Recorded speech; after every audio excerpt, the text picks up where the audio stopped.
this kind of violence isn't okay. 3 officers are dead and 2 are gravely wounded after a shooting in central Pennsylvania yesterday. Officials say the injured are York County sheriffs and the deceased were Northern York regional officers. This is an absolutely tragic and devastating day for York County and for the entire Commonwealth of Pennsylvania. Sources say the officers were trying to arrest the suspect and serve a restraining order involving his ex-girlfriend. This involves stalking, repeatedly criminal acts to cause fear, loitering and prowling at night, criminal trespass, simple trespass. Officials say the shooter was wearing camouflage and waiting in a cornfield when officers arrived. When I got past the barn, I heard gunshots.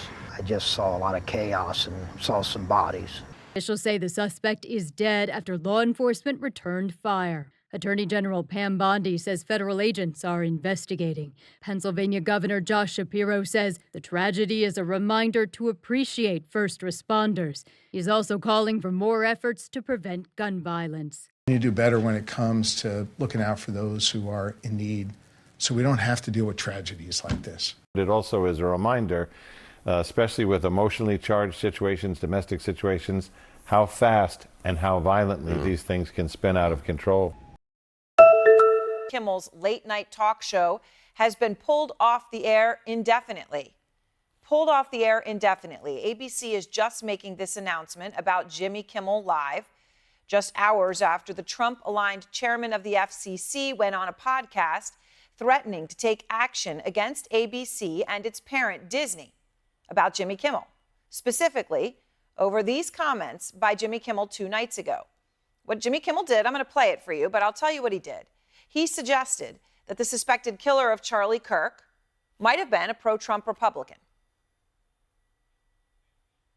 We hit some new lows over the weekend with the MAGA gang desperately trying to characterize this kid who murdered Charlie Kirk as anything other than one of them and doing everything they can to score political points from it. Of course, he didn't celebrate it, didn't do anything like that.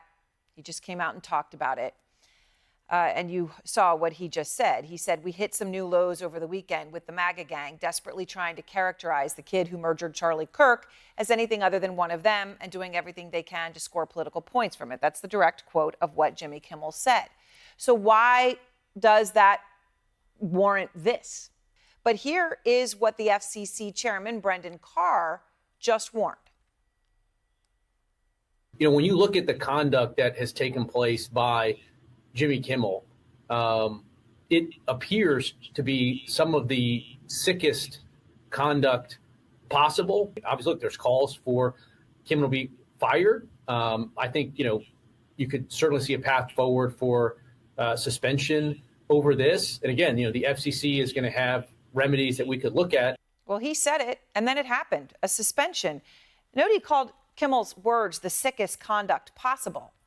Again, Kimmel wasn't coming out. He wasn't celebrating anything that happened to Charlie Kirk. He was simply speculating as to what side of the political spectrum his killer came from.